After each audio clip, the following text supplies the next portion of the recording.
I didn't come back for you. I came to take my daughter. The smell of overcooked turkey and Dorothy Mulaney's cheap perfume hit me like a punch to the gut as I walked into her Victorian house. Christmas at my mother-in-law's place was like volunteering for a root canal, but Marina insisted we keep up appearances. Emily's small hand squeezed mine as we stepped into the dining room, where the extended family was already gathered around Dot's antique table. "Well, look who finally decided to show up," Dot announced, her voice dripping with a kind of passive-aggressive venom she'd perfected over 67 years of making people miserable. She was wearing her usual black dress, the one that made her look like a crow perched on a fence post, waiting for something to die. "I'm Elliot Harper, though everyone calls me Eli. I used to be a journalist until the newspaper business went to hell, and now I make my living as a freelance investigator. It's not glamorous work, but it pays the bills and keeps my skills sharp. Those skills include reading people, and right now I was reading Dot like a children's book written in crayon." "Traffic was brutal," I said, helping Emily out of her coat. My 8-year-old daughter looked nervous, which wasn't unusual when we visited Dot's house. The old woman had a talent for making children feel unwelcome. Marina was already seated at the far end of the table, looking stunning as always in her red dress. My wife taught martial arts at a local dojo, and even in formal wear, she carried herself with the fluid grace of someone who could break your arm in 3 places before you knew what hit you. But something was different about her tonight. She seemed distant, distracted, barely acknowledging our arrival. "Marina, honey, could you help me in the kitchen?" Dot asked, though it sounded more like a command than a request. As they disappeared into the kitchen, I found seats for Emily and myself. The other relatives were already deep into their wine, gossiping about neighbors and complaining about politics. My brother-in-law, Rick, was holding court at one end of the table, telling some story about his latest real estate deal. His wife, Janet, was nodding along like one of those bobblehead dolls you see in car windows. "Uncle Eli?" Emily whispered, tugging on my sleeve. "I'm really hungry." "I know, sweetheart. Dinner should be ready soon." But soon turned into an hour of waiting while Dot and Marina fussed around in the kitchen. The wine kept flowing for the adults, but Emily and I were left to make small talk with relatives who barely tolerated my presence. I'd never been good enough for Marina in Dot's eyes. I was just a working-class guy from the wrong side of town who'd somehow convinced her precious daughter to marry me. When they finally brought out the food, it was a production worthy of Broadway. Dot carved the turkey with ceremonial precision while Marina served the sides. Everyone got heaping portions of mashed potatoes, stuffing, green bean casserole, and cranberry sauce. Everyone except Emily. I watched in growing disbelief as they served every adult at the table, then completely bypassed my daughter's plate. Emily looked up at me with confused eyes, her stomach audibly growling. "Excuse me, Dot," I said, keeping my voice level. "I think you missed Emily." The old woman looked at me with those cold gray eyes, then glanced around the table. The conversation had died, and everyone was watching us now. A slow, cruel smile spread across her face. "Oh, did I?" she said, her voice syrupy sweet. "Well, if she wants to eat, she can have what's in the dog bowl. There's plenty of kibble in there."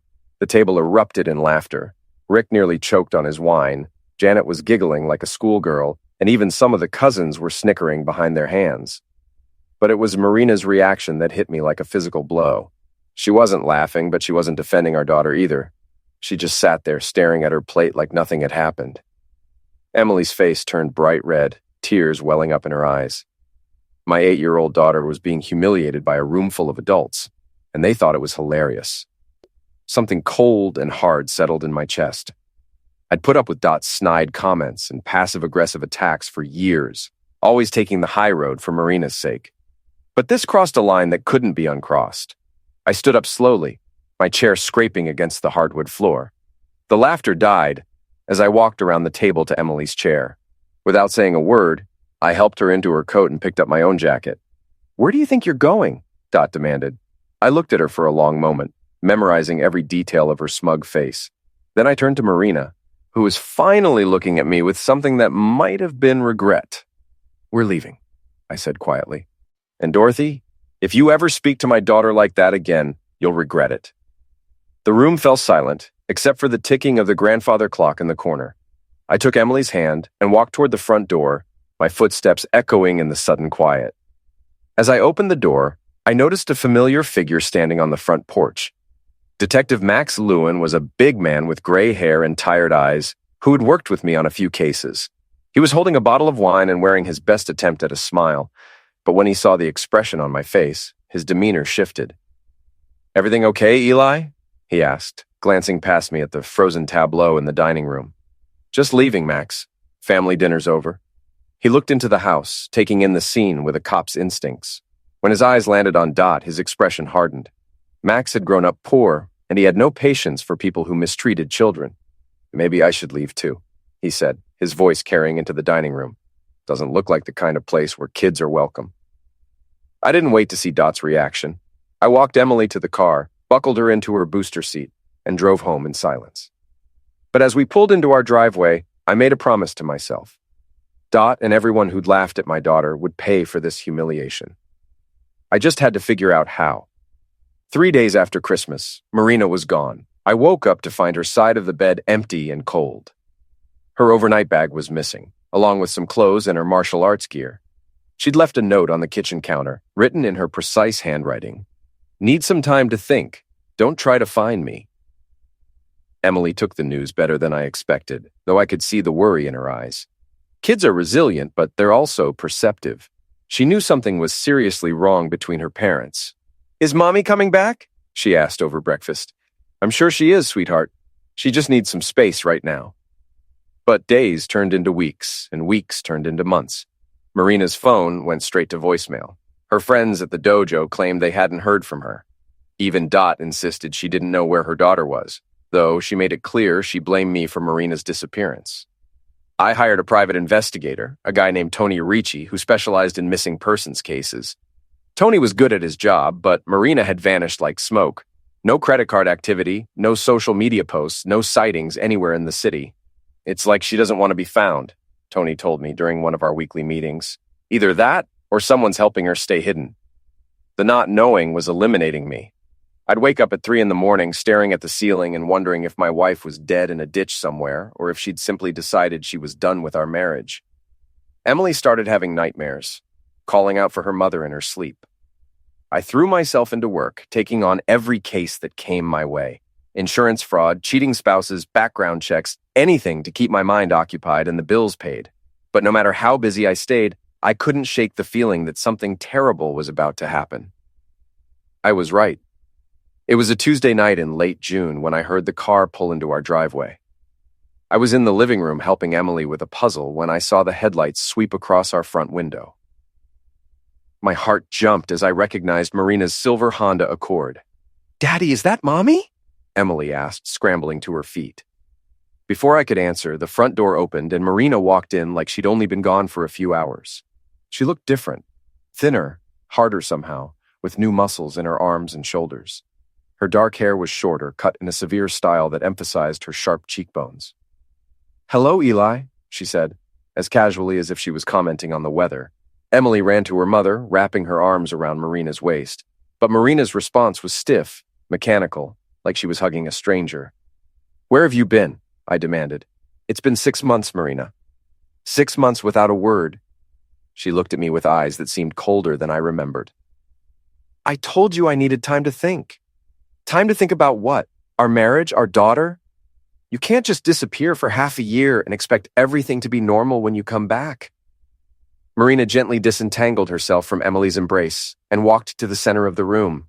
She moved with a hunter's grace, every step calculated and controlled. "I've made some decisions," she said. "Emily, go pack a bag. You're coming with me." "What?" I stepped between Marina and our daughter. "You can't be serious." "I'm perfectly serious. Emily belongs with me." "You abandoned her for 6 months. You don't get to waltz back in here and take her away." Marina's expression didn't change, but something dangerous flickered in her eyes. "I didn't abandon anyone. I was dealing with some personal issues and now they're resolved." "What personal issues? Where were you? That's not your concern anymore." Emily was looking back and forth between us, tears starting to form in her eyes. This wasn't how a reunion was supposed to go. This felt more like an abduction. "I'm not letting you take her," I said firmly. "Not until you explain where you've been and why you think you can just show up and—" The sound of another car in the driveway cut me off. Through the front window, I could see a black BMW pulling up behind Marina's Honda. A man got out, tall and well-dressed, with the kind of confident swagger that screamed money and entitlement. Marina saw him too, and for the first time since she'd walked in, she looked nervous. "Who is that?" I asked. "A friend?" "What kind of friend?" The man knocked on our front door, 3 sharp raps that sounded more like a demand than a request. Marina hesitated for a moment, then went to answer it. "Jordan, what are you doing here?" she said, stepping onto the porch and closing the door behind her. But I could hear every word through the thin walls of our townhouse. Jordan had the kind of voice that carried, loud, aggressive, used to being obeyed. "You're taking too long," he said. "We had a deal, Marina. Get the kid and let's go." "I need more time. Eli's being difficult." "Then make him undifferent. You know what's at stake here." I grabbed Emily's hand and moved us away from the door, my mind racing. Marina had been gone for 6 months, and now she was back with some guy named Jordan who was talking about deals and stakes. This wasn't a reconciliation. This was something else entirely. The front door opened, and Marina came back inside with Jordan right behind her. Up close, he was even more intimidating, about 6'2", with the build of someone who spent serious time in the gym. His suit probably cost more than I made in a month, and he wore a Rolex that could have paid off my mortgage. "You must be the husband," Jordan said, looking me up and down like I was something he'd scraped off his shoe. "Jordan Voss." He didn't offer to shake hands, which was fine by me. I was too busy trying to figure out what his connection to my wife was. "Emily, go to your room," I said. "But, Daddy, now."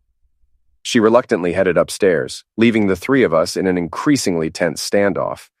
Jordan was studying our living room with obvious disdain, taking in the secondhand furniture and discount store decorations. "Nice place," he said, his tone making it clear he thought it was anything but nice. Very quaint. "What do you want?" I asked. "I want your wife and daughter to come with me. Right now." "That's not going to happen." Jordan smiled, but it was the kind of smile a shark might give before taking a bite. "I don't think you understand the situation here, friend. Marina's already made her choice." I looked at my wife, searching her face for some sign of the woman I'd married. But all I saw was a stranger wearing Marina's face. "Is that true?" I asked her. She met my eyes for a moment, and I thought I saw a flicker of the old Marina, uncertain, conflicted, maybe even afraid. But then, Jordan put his hand on her shoulder, and whatever I'd seen disappeared. "I'm sorry, Eli," she said, "but this is how it has to be. Like hell it is." I moved toward the stairs, intending to get Emily and barricade us in her room until I could figure out what was going on. But Jordan was faster than he looked. He stepped into my path, his hand resting casually on my chest. "I wouldn't do that if I were you," he said softly. "Get your hands off me." "Or what? You'll call the cops? Tell them what exactly? That a mother wants to take her own daughter for a visit?" He had a point, and we both knew it. Legally, Marina had every right to take Emily anywhere she wanted. The fact that she'd been missing for 6 months might raise some eyebrows, but it wouldn't stop her from leaving with our daughter. "Emily," Marina called up the stairs. "Come down here, sweetheart. We're going for a ride." "Don't do this, Marina," I pleaded. "Whatever's going on, whatever he's got on you, we can work it out, but don't take Emily away from me." For a moment, I thought I'd gotten through to her. Her face softened, and she looked like the woman who'd fallen asleep in my arms every night for 10 years. But then Jordan leaned close to her ear and whispered something I couldn't hear. Marina's expression hardened again, and she called for Emily a second time. Our daughter appeared at the top of the stairs, clutching her favorite stuffed animal, a worn teddy bear named Mr. Buttons that she'd had since she was 2. "Are we going somewhere, Mommy?" she asked. "Yes, baby, we're going to stay with Grandma Dot for a while." Emily looked at me with confused eyes. "Is Daddy coming too?" The silence stretched out like a physical thing. Jordan was smiling his shark smile, Marina was staring at the floor, and I was watching my world fall apart in real time. "No, sweetheart," Marina finally said. "Daddy has to stay here and work." "But I don't want to leave Daddy." "It's just for a little while. Come on, let's go." Emily came down the stairs slowly, dragging her feet like she was walking to her execution. When she reached the bottom, she ran to me and wrapped her arms around my waist. "I don't want to go, Daddy," she whispered. "I know, baby, but you have to go with Mommy right now. I'll see you soon, okay?" It was a lie, and we both knew it. But what else could I say? Marina took Emily's hand and led her toward the door. Jordan followed, pausing just long enough to look back at me with that carnivory smile. "Don't try to follow us," he said. "And don't try to find them. Marina's made her choice, and you're not part of it anymore." Then they were gone, taking my daughter and leaving me alone in a house that suddenly felt like a tomb.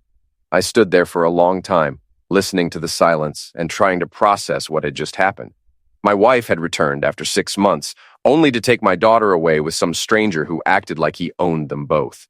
There was obviously more to the story, a lot more, and I was going to find out what it was. I walked to my basement office and fired up my computer. If Marina thought she could just disappear with Emily, she was about to learn that she'd picked the wrong man to mess with. I might not have Jordan's money or connections, but I had something more valuable: the skills to uncover the truth.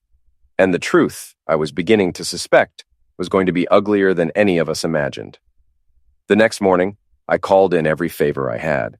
Max Lewin met me at a diner downtown, sliding into the booth across from me with the weary expression of a man who'd seen too much in his 25 years on the force. "You look like hell, Eli," he said, signaling the waitress for coffee. "Feel worse. Marina took Emily last night."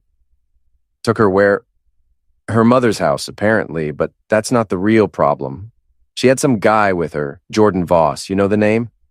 Max's expression darkened. "Yeah, I know it. Real estate developer, owns half the waterfront. Also owns about half the city council, if the rumors are true." "What kind of rumors?" "The kind that involve brown envelopes full of cash and construction contracts that get approved without proper oversight. We've been trying to build a case against him for years, but he's slippery." The waitress brought Max his coffee and refilled my cup. I'd been drinking the stuff all night, trying to stay alert while I researched Jordan Voss online. What I'd found wasn't encouraging. "He's rich, connected, and apparently has some kind of hold over my wife," I said. "Any idea what that might be?" Max stirred sugar into his coffee, thinking. "When did you say Marina disappeared?" "Right after Christmas, December 28th. "And she was gone for 6 months?" "Almost exactly." Max pulled out his phone and scrolled through something. After a moment, he looked up with a grim expression. "Eli, I need to tell you something, and you're not going to like it." My stomach clenched. "What?" "Marina wasn't just missing for 6 months. She was in county lockup." The words hit me like a physical blow. "That's impossible. I would have known. I would have been contacted." "Not if she used a different name, or if someone with influence made sure the paperwork got buried." "What was she arrested for?" Max hesitated, then showed me his phone screen. It was a booking photo from the county jail. Marina, looking haggard and defiant, holding a number placard. "Attack with a deadly weapon." Apparently there was an incident at her dojo back in December. A student got hurt pretty badly. Broken ribs, concussion, internal bleeding. The sufferer claimed it was intentional. I stared at the photo, trying to reconcile the woman in the mugshot with the Marina I knew.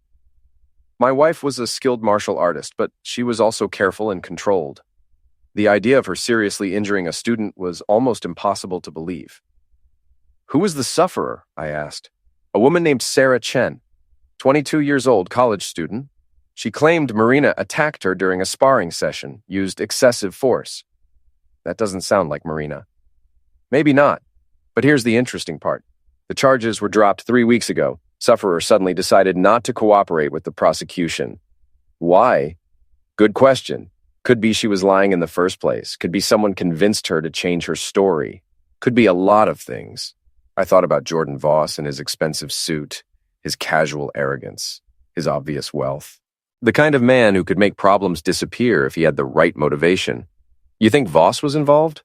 I think it's awfully convenient that your wife gets released from jail and immediately hooks up with a guy who has the resources to make legal problems go away.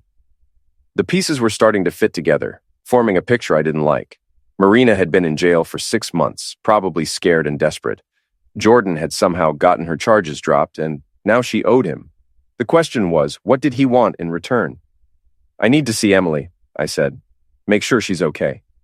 "Be careful, Eli. If Voss is involved in this, he's not going to appreciate you poking around."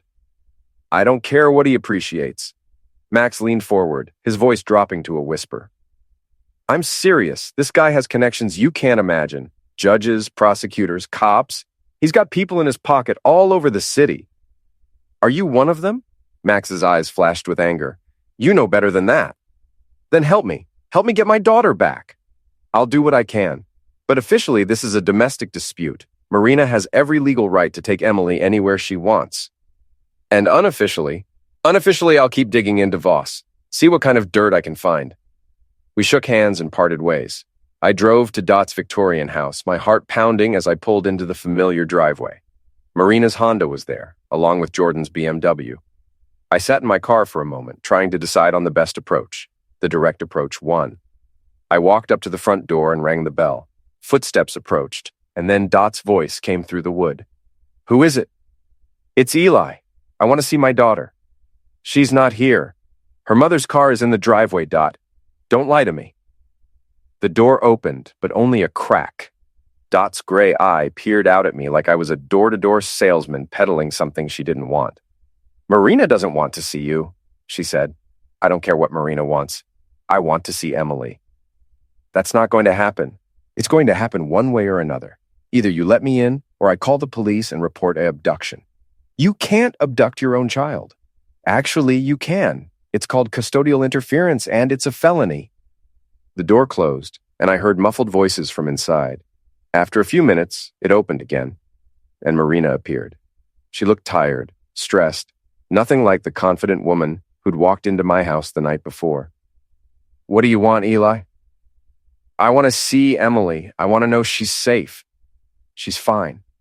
I'll believe that when I see her. Marina glanced over her shoulder, then stepped onto the porch and closed the door behind her.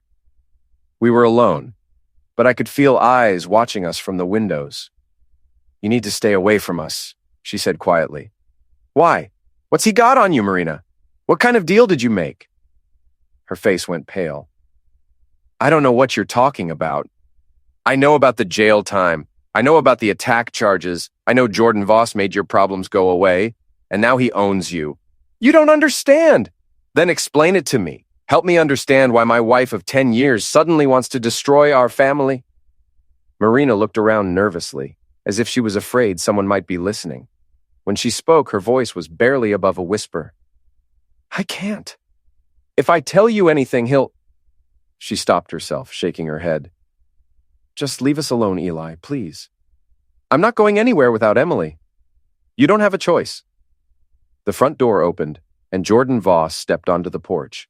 In the daylight, he looked even more intimidating, tall, broad-shouldered, with the kind of tan that came from expensive vacations in tropical climates.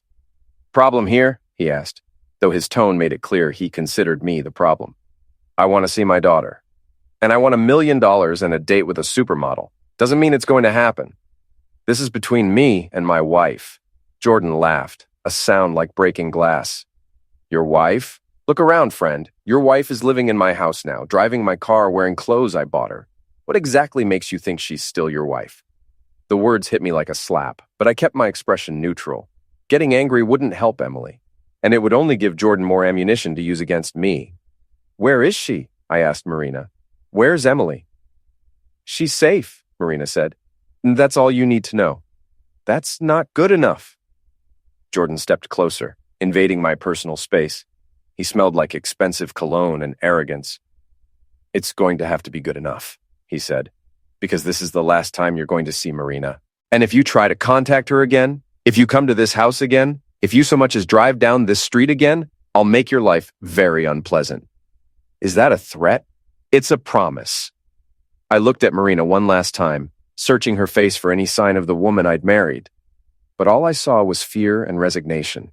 This isn't over, I told her. Yes, it is, Jordan said. It's very over. I walked back to my car, feeling their eyes on me the entire way.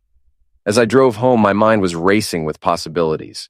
Marina was obviously in some kind of trouble, trapped by whatever hold Jordan had over her. But that didn't excuse what she was doing to Emily. My daughter was caught in the middle of something she couldn't understand, separated from the only stable parent she'd ever known. That was unacceptable, and I was going to do something about it. I spent the rest of the day making phone calls and setting up meetings. If Jordan Voss wanted to play hardball, he was about to discover that I knew how to play the game too. He might have money and connections, but I had something more valuable: the absolute determination of a father who would do anything to protect his child. By the time the sun set, I had a plan. It wasn't pretty, and it wasn't particularly ethical, but it would get results. Jordan Voss was about to learn that threatening my family was the biggest mistake of his life. The next 3 weeks were a masterclass in surveillance and investigation. I'd learned a lot of skills during my journalism days, and even more during my years as a private investigator. Now I was going to use every trick I knew to take Jordan Voss apart piece by piece. I started by mapping out his routine. Every morning at 7:15, he left his penthouse apartment in the city's most expensive building and drove to his office in a gleaming glass tower downtown.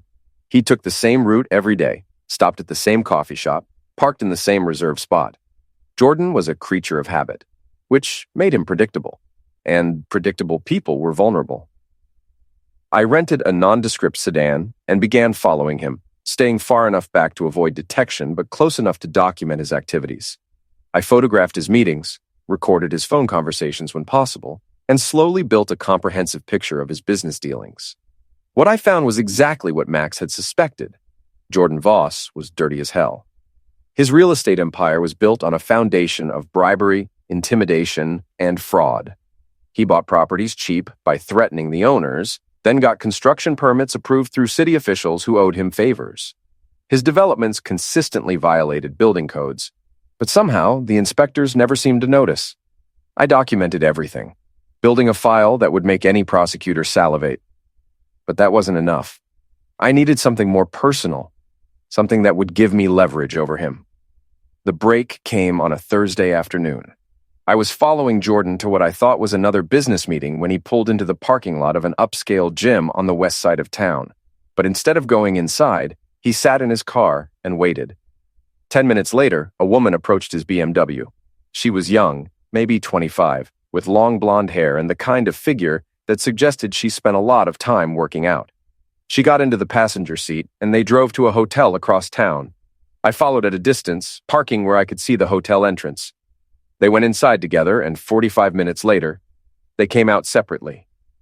The woman left first, looking around nervously before hurrying to her own car. Jordan emerged a few minutes later, straightening his tie and checking his watch. I followed the woman, running her license plate through a contact I had at the DMV.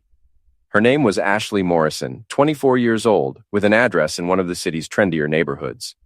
A little more digging revealed that she was married to a city councilman named Robert Morrison, one of the officials who'd voted to approve several of Jordan's development projects. The picture was becoming clearer. Jordan wasn't just bribing officials with money, he was compromising them in more personal ways. Ashley Morrison was having an affair with Jordan, and her husband was voting in Jordan's favor on the city council. It was a classic honey trap operation, and it was probably just the tip of the iceberg. I spent the next week documenting the affair, taking photographs of their meetings and building a timeline of their relationship. But I still hadn't seen Emily, and that was eating at me like acid. Marina had effectively vanished again, this time taking my daughter with her.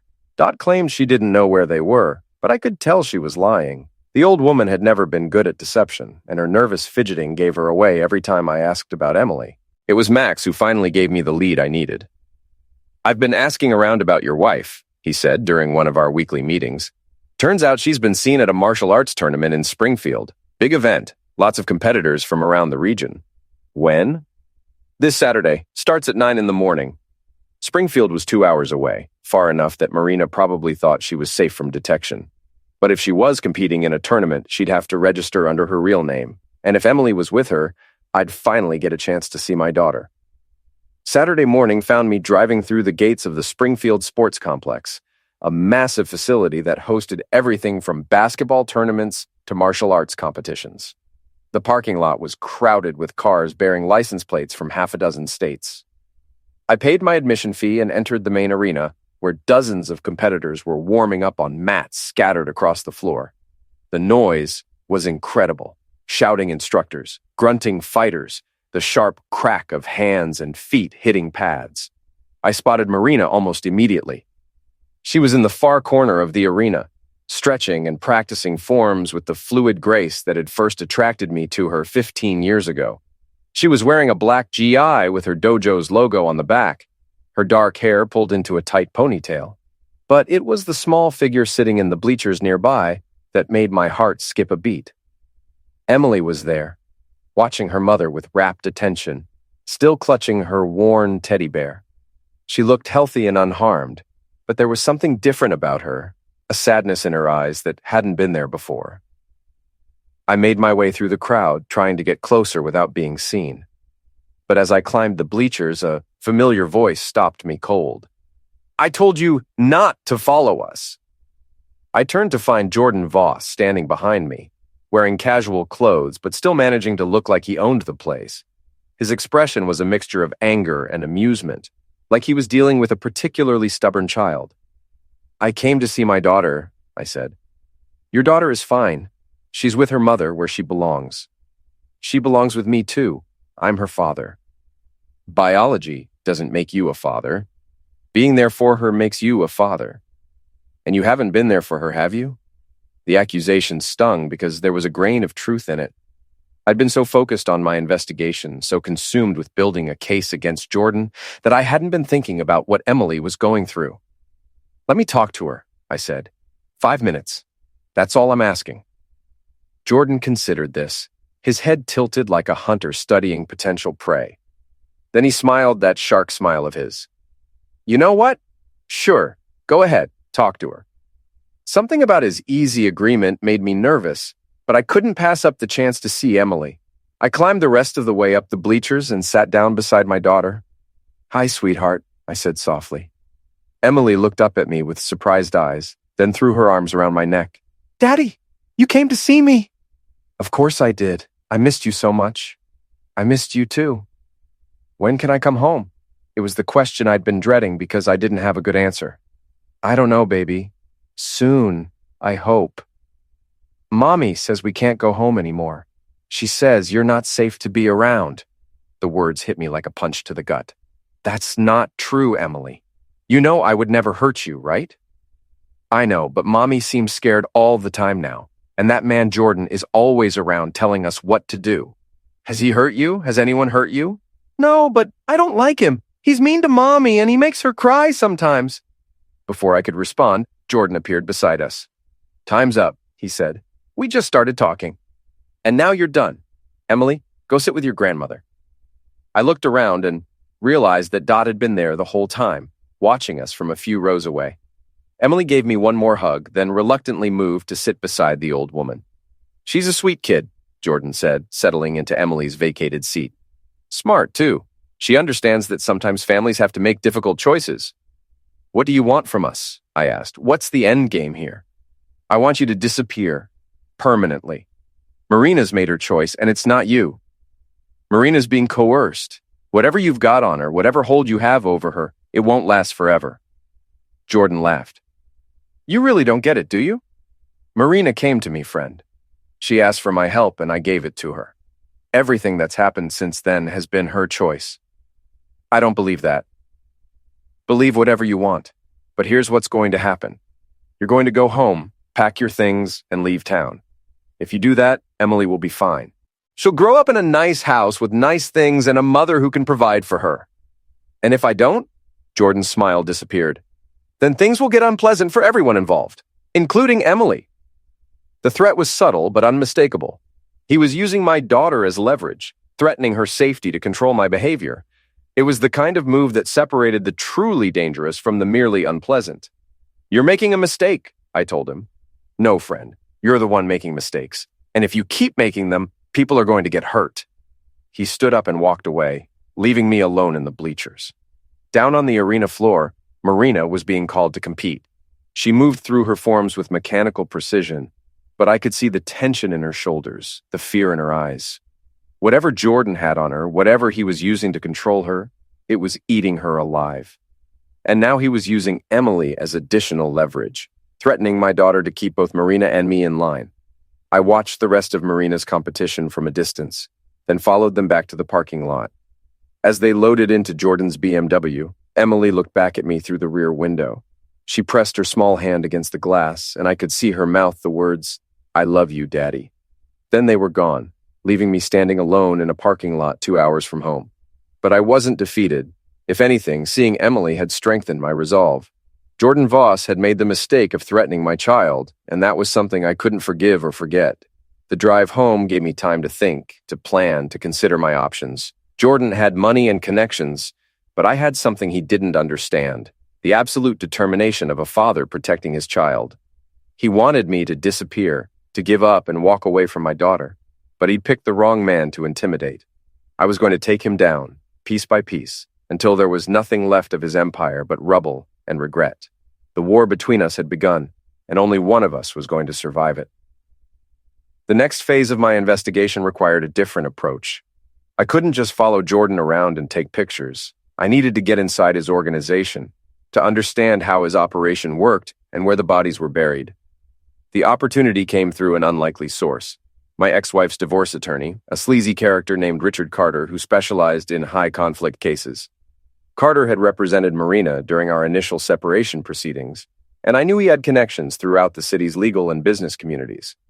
I found him at his usual lunch spot, a trendy restaurant downtown where lawyers and politicians made deals over expensive wine and imported seafood. Carter was exactly what you'd expect from a divorce attorney: silk suit, gold watch, and the kind of smile that suggested he'd sell his own mother for the right price. "Eli Harper," he said as I approached his table. "I heard you were having some domestic troubles. Word travels fast. In this business, gossip is currency. Sit down, buy me a drink, and tell me what's on your mind." I ordered a whiskey and got straight to the point. "I need information about Jordan Voss." Carter's expression became cautious. "That's a dangerous name to throw around." "I'm not afraid of Jordan Voss." "Maybe you should be. The man has a long reach and a longer memory. He's got my wife and daughter. I need to know how to get them back." Carter sipped his wine, considering. "What makes you think I know anything about Voss?" "Because you know everything about everyone in this city. It's how you make your living." "Fair point, but information like that doesn't come cheap." I pulled out an envelope containing $5,000, most of my savings, but worth it if it helped me get Emily back. Carter glanced inside, then made the money disappear with practiced efficiency. "Jordan Voss is what we call a full-service developer," he said quietly. "He doesn't just build buildings. He builds relationships, politicians, judges, cops, business leaders. He finds out what they want and gives it to them, then calls in favors when he needs them." "What kind of favors?" "Zoning approvals, building permits, tax breaks, contract awards. The city's been very good to Jordan Voss, and Jordan Voss has been very good to the people who make those decisions." "That sounds like corruption." "That sounds like business as usual." But here's the thing about Jordan. He's not content with just making money. He likes to control people, to own them completely. And he's very good at finding leverage. "What kind of leverage?" Carter leaned forward, lowering his voice even further. "Affairs, gambling debts, tax problems, family secrets. Jordan collects dirt on people the way some folks collect stamps. And once he's got something on you, you're his forever." "What's he got on Marina?" "I don't know specifically, but I can guess. Your wife was in a lot of trouble after that incident at the dojo. Attack charges, potential jail time, civil lawsuits. That kind of legal exposure can bankrupt a person, even if they eventually win. So Jordan made her problems go away. And now she owes him, big time." I thought about what Carter was telling me, fitting it into the larger picture I'd been building. Jordan had rescued Marina from legal trouble, then used that debt to control her. But why? What did he really want from her? "There's something else," Carter said, glancing around to make sure no one was listening. "Jordan's got a thing for martial arts. He's been training for years, thinks he's some kind of warrior. Word is he's been looking for a legitimate instructor to help him take his skills to the next level." "Marina. Makes sense. She's good at what she does, and now she's completely under his control. Perfect teacher for a man who doesn't like to be told no." The picture was becoming clearer, but it was uglier than I'd imagined. Jordan hadn't just bailed Marina out of legal trouble. He'd essentially purchased her, turning her into his personal martial arts instructor and who knows what else. "How do I get her away from him?" I asked. Carter shook his head. "You don't. Jordan Voss doesn't give up his toys, and that's what your wife is now. A toy he owns." "Everyone has vulnerabilities?"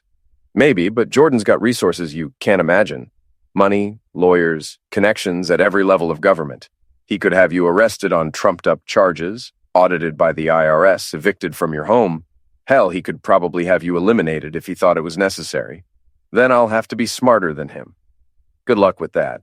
Smarter men than you have tried to take on Jordan Voss, and they're all either bankrupt, in prison, or dead." Carter finished his wine and stood up. "Take my advice, Eli. Walk away. Find yourself a new wife and start over somewhere else. Your daughter will be fine. Jordan's got no reason to hurt her as long as you stay out of his way. I'm not walking away from Emily. Then you're a fool, and dead fools don't make good fathers. Carter left me sitting alone at the table, nursing my whiskey and contemplating my options. He was right about one thing. Jordan Voss was a dangerous enemy with resources I couldn't match. But he was wrong about something else. I wasn't planning to take Jordan on directly. I was going to do what I did best: investigate, document, and expose. Every criminal, no matter how powerful, eventually makes mistakes. Jordan's mistake had been threatening my daughter, and now I was going to make him pay for it. I spent the next 2 weeks building my case like I was preparing for the trial of the century. I documented Jordan's affairs, his bribes, his threats, his illegal business practices. I interviewed former employees who'd been fired for refusing to participate in his schemes. I traced money flows through shell companies and offshore accounts. Slowly, methodically, I built a comprehensive picture of Jordan Voss's criminal empire. And when I was done, I had enough evidence to put him away for the rest of his life. But evidence was only useful if you could present it to someone who cared about justice. And in a city where Jordan owned half the officials, that was easier said than done. The solution came from an unexpected source: the FBI. Special Agent Sarah Mitchell had been investigating public corruption in our city for 2 years, building cases against politicians and business leaders who thought they were untouchable. When I contacted her through an intermediary, she agreed to meet with me at a coffee shop far from downtown. Agent Mitchell was a small woman with sharp eyes and the kind of intensity that suggested she didn't suffer fools gladly. She listened without interruption as I laid out everything I'd discovered about Jordan Voss, occasionally asking clarifying questions or requesting additional documentation. "This is impressive work," she said when I finished, "but most of it is circumstantial. We'd need someone on the inside to testify, someone with direct knowledge of Voss's criminal activities." "What about the woman he's been sleeping with, Ashley Morrison?" "Possible, but she's got as much to lose as anyone if this comes out. Her marriage, her reputation, her husband's political career." "So what do you need?" Agent Mitchell leaned forward. "We need Voss to incriminate himself. Recorded conversations, documented bribes, something that directly ties him to specific criminal acts. I can get that. It would be dangerous if Voss finds out you're working with us. He's already threatened my daughter. I'm not worried about what he might do to me." Agent Mitchell studied my face, looking for signs of doubt or hesitation. Whatever she saw must have satisfied her, because she nodded slowly. "All right, but we do this my way, with my equipment, following my protocols. One mistake and you're dead, and your daughter loses her father forever." "Understood." "Good, because Jordan Voss is about to discover that threatening a federal witness was the biggest mistake of his life."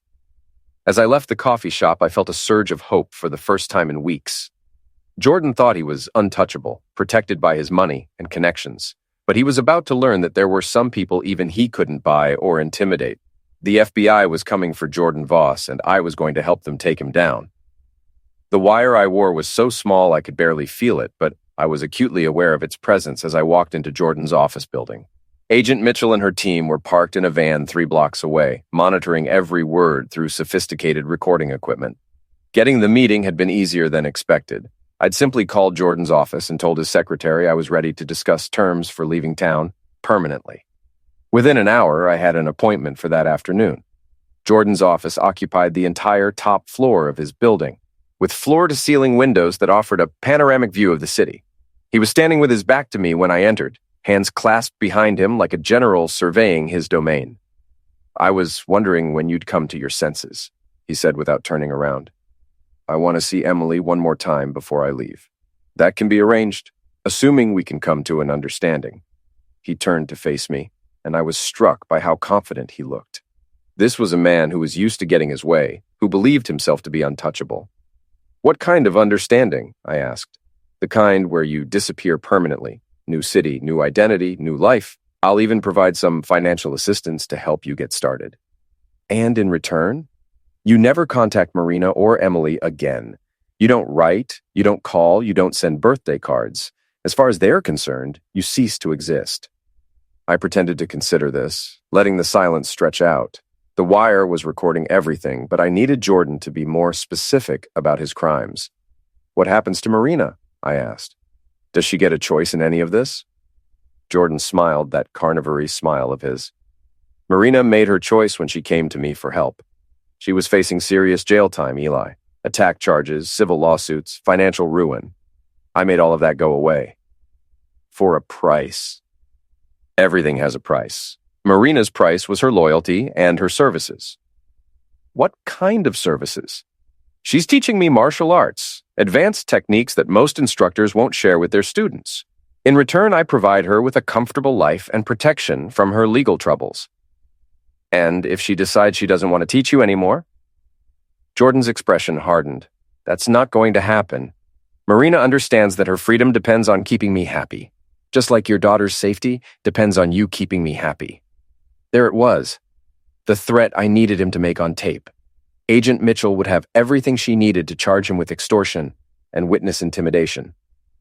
You're threatening my daughter, I said, making sure my voice carried clearly. I'm explaining reality. Emily is a sweet kid, and I'd hate to see anything happen to her, but accidents occur, especially to children whose fathers don't know when to mind their own business. What kind of accidents? Jordan walked to his desk and sat down, leaning back in his expensive leather chair. Oh, falls downstairs, drowning incidents, car crashes. The world is a dangerous place for little girls whose fathers make poor choices. My hands clenched into fists, but I forced myself to stay calm. Getting angry would only jeopardize the recording, and I needed everything Jordan was saying to be crystal clear. So, I leave town and Emily stays safe? She stays safe, and she grows up with advantages you could never provide. Private schools, expensive clothes, college tuition. Marina and I will make sure she has everything she needs. Marina and you? Did I forget to mention? Marina and I are getting married next month. A small ceremony, just family and close friends. You won't be invited, obviously. The revelation hit me like a physical blow, but it also explained a lot. Jordan wasn't just controlling Marina through blackmail. He was making their arrangement permanent through marriage. Does Marina want to marry you? I asked. Marina wants what I tell her to want. She's learned that fighting me is pointless and expensive. And Emily, does she get a say in having you as a stepfather? Emily will adjust. Children are remarkably adaptable, especially when they don't have a choice. Jordan stood up and walked to a safe in the corner of his office. He opened it and pulled out a thick envelope, which he tossed on the desk between us. $50,000, he said. Enough to start over anywhere you want. All you have to do is sign this document agreeing to relinquish all parental rights to Emily. I picked up the legal document and skimmed through it. It was exactly what he'd described. A formal agreement giving up any claim to my daughter in exchange for a cash payment. And if I don't sign, then you'll discover just how unpleasant life can become for people who cross me. I own judges, prosecutors, police commissioners. I can have you arrested on any charges I want, and I guarantee you'll be convicted. What kind of charges? Pill possession, tax evasion, domestic violence, take your pick. I've got people who will swear they witnessed whatever crimes I need you to have committed. Perjury is a felony. Jordan laughed. Only if you can prove it, and you can't prove anything from inside a prison cell. He was getting sloppy now, openly admitting to crimes that would put him away for decades. The Wire was capturing everything, building an airtight case against him. I need time to think about this, I said. You've had months to think about it. I want an answer now. And if I say no, Jordan's expression turned cold and dangerous.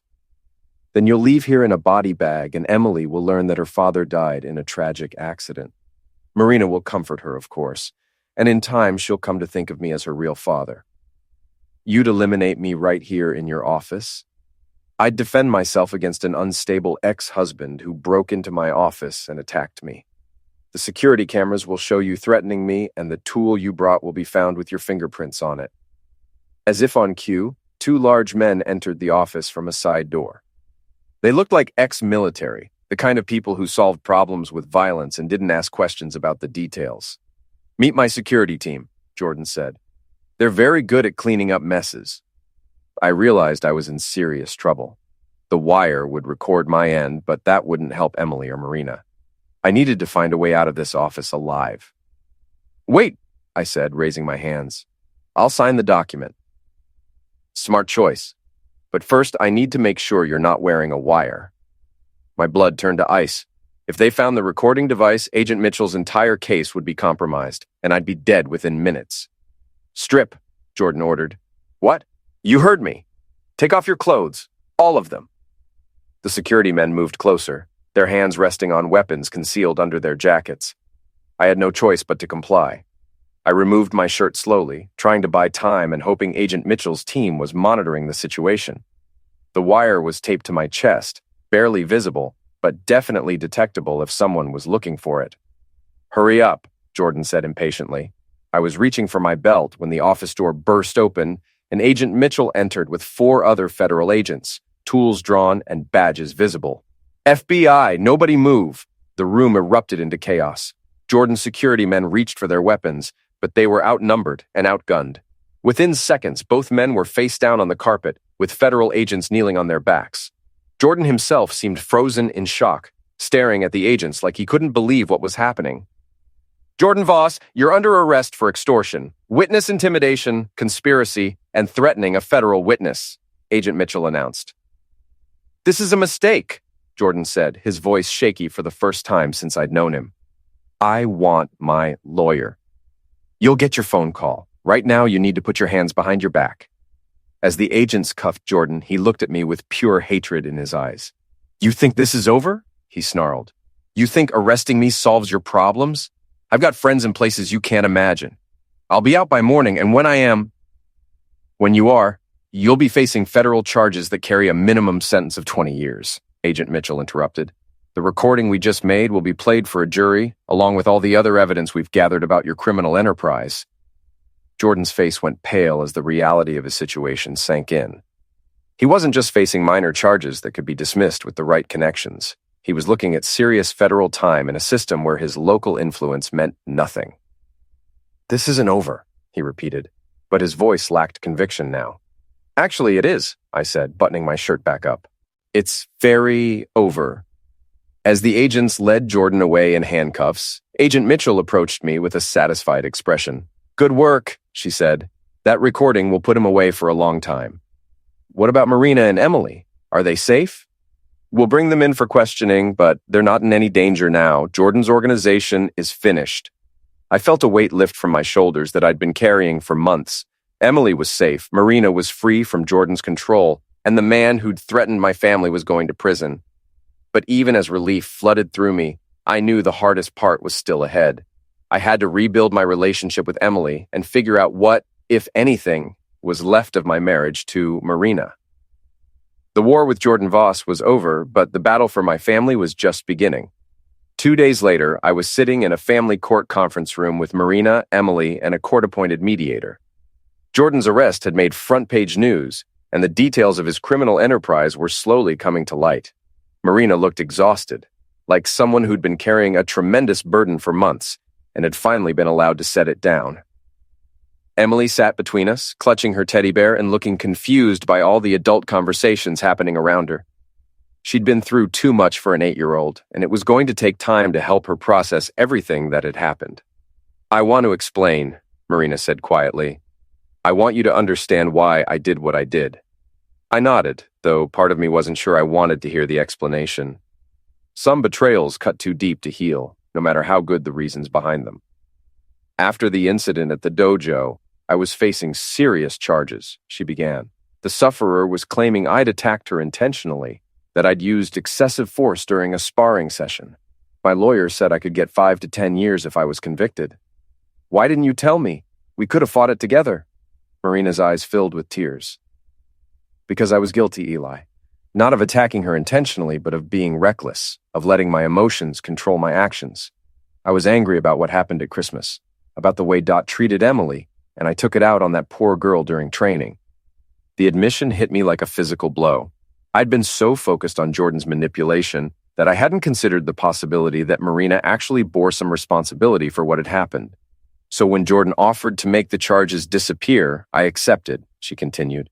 "I thought it would be temporary, that I could pay him back somehow, and everything would return to normal. But it didn't work that way. No, Jordan made it clear that I owed him more than money. He wanted me to teach him martial arts, to be available whenever he needed me, and when I tried to refuse, he reminded me that he could have the charges reinstated at any time. What about the marriage? Was that part of his plan too? Marina nodded miserably. He said it would make our arrangement permanent, that as his wife I'd be completely under his protection. But I knew what it really meant. I'd be his property forever. I looked at Emily, who was listening to our conversation with wide eyes. She didn't understand all the details, but she could sense the pain and regret in her mother's voice. I never stopped loving you, Marina said. But I was trapped, and I couldn't see any way out. When Jordan told me to take Emily and leave, I thought it would be temporary. I thought I could protect both of you by keeping you away from him. You should have trusted me. We could have found another way. Maybe. But I was scared, Eli. Jordan showed me what he'd done to other people who'd crossed him. Businesses destroyed, families ruined, people who'd simply disappeared. I couldn't risk that happening to you or Emily. The mediator, a middle-aged woman named Dr. Sarah Chen, leaned forward. Marina, you understand that taking Emily without Eli's consent was illegal regardless of your motivations? Yes, I know I made mistakes. Terrible mistakes. And Eli, you understand that Marina was acting under duress? That she believed she was protecting her family? I nodded, though forgiveness wasn't going to come easily. Marina had put Emily through months of uncertainty and fear, had separated her from the only stable parent she'd known. Those were consequences that couldn't be undone, no matter how good Marina's intentions had been. What happens now? I asked. Dr. Chen consulted her notes. Given the circumstances, I'm recommending that Emily return to live with Eli immediately. Marina will have supervised visitation rights until we can assess her stability and commitment to co-parenting. Marina's face crumpled, but she nodded acceptance. I understand. I just want what's best for Emily. Can I go home with Daddy? Emily asked in a small voice. Yes, sweetheart, I said, pulling her close. We're going home. But even as I said the words, I knew that home would never be the same. The trust that had held our family together had been shattered, and it would take time, maybe years, to rebuild it. 3 weeks later, I was cooking dinner in our kitchen while Emily did homework at the dining room table. It was a scene of domestic normalcy that I'd thought I might never experience again, but there was still an undercurrent of sadness that colored everything. Emily was seeing a child psychologist twice a week, working through the trauma of the past several months. She was resilient, as children often are, but she had nightmares sometimes and asked difficult questions about why Mommy had taken her away from Daddy. Marina was living in a small apartment across town, working to rebuild her martial arts career and attending court-mandated therapy sessions. Our interactions were cordial but strained, focused entirely on Emily's needs and well-being. Jordan Voss had been denied bail and was awaiting trial on multiple federal charges. Agent Mitchell had told me that he was facing a minimum of 25 years in prison, possibly more if additional charges were filed. His real estate empire had collapsed, his political connections had abandoned him, and his name had become synonymous with corruption in our city. The doorbell rang, interrupting my thoughts. I opened it to find Max Lewin standing on my porch, holding a bottle of wine and wearing an uncharacteristic smile. Heard you might want to celebrate, he said. What's the occasion? Jordan Voss just pleaded guilty to all charges. He's going away for 30 years, no possibility of parole. The news should have made me happy, but mostly I just felt tired. Jordan's imprisonment wouldn't undo the damage he'd caused to my family, wouldn't erase the months of fear and uncertainty Emily had endured. That's good news, I said, stepping aside to let Max in. There's more. The FBI found evidence that Jordan was planning to have you eliminated if you hadn't agreed to his terms. They found a contract with a professional assassin, payment already made. That information did give me some satisfaction. Jordan hadn't just been bluffing when he'd threatened me. He'd been prepared to follow through with homicide to get what he wanted. So it's really over? I asked. It's over. Jordan Voss will die in federal prison, and everyone who worked for him is either dead in jail or running scared. You and Emily are safe. Emily looked up from her homework. Uncle Max, are you staying for dinner? If your dad doesn't mind the company. I set another place at the table, and we ate together like a normal family, but as I watched Emily laugh at one of Max's stories, I couldn't shake the feeling that we were all just pretending that everything was okay. Later that evening, after Max had left and Emily was in bed, I sat in my basement office and stared at the wall of evidence I'd assembled against Jordan Voss. Photographs, documents, recordings, the detritus of a months-long investigation that had consumed my life and nearly destroyed my family. I started taking it all down piece by piece until the wall was bare. The investigation was over, the case was closed, and Jordan Voss was no longer a threat to anyone. But the cost had been enormous. My marriage was probably over, my daughter had been traumatized, and my trust in the people I loved most had been shattered. As I carried the boxes of evidence up to the garage, I reflected on the lessons I'd learned. Power corrupts, but it also attracts the already corrupt. Men like Jordan Voss exist in every city, using their wealth and connections to exploit the vulnerable and destroy anyone who stands in their way. But I'd also learned that such men aren't invincible. They make mistakes, they get overconfident, and eventually they push too far. Jordan had made the fatal error of threatening my daughter, and that had given me the motivation to bring him down. The next morning, I drove Emily to school and watched her run into the building with her backpack bouncing against her shoulders. She was healing, slowly but surely, learning to trust that her world was stable again. My phone buzzed with a text message from Marina. "Thank you for saving us. I know I don't deserve forgiveness, but I hope someday you can find it in your heart to try." I stared at the message for a long time before typing back. "We'll see." It wasn't forgiveness, but it wasn't rejection either. It was the acknowledgement that some wounds take time to heal, and that trust, once broken, must be rebuilt one day at a time. As I drove to my office to start working on a new case, I thought about the future. Emily would grow up knowing that her father had fought for her, that he'd never given up even when the odds were stacked against him. Maybe that knowledge would help her make better choices when she faced her own challenges. And maybe, eventually, Marina and I would find a way to co-parent our daughter without the weight of betrayal hanging over every interaction. It wouldn't be easy, and it might not be possible, but for Emily's sake, we had to try. Jordan Voss was gone, locked away where he could never hurt my family again. But the real work, the work of healing and rebuilding, was just beginning. I pulled into my office parking lot and sat in the car for a moment, looking up at the building where I'd spend the day helping other people solve their problems. It was good work, meaningful work, and it reminded me that there was still justice in the world for those willing to fight for it. Emily was safe, Marina was free, and Jordan Voss would spend the rest of his life paying for his crimes. It wasn't a perfect ending, but it was justice, and sometimes justice is enough.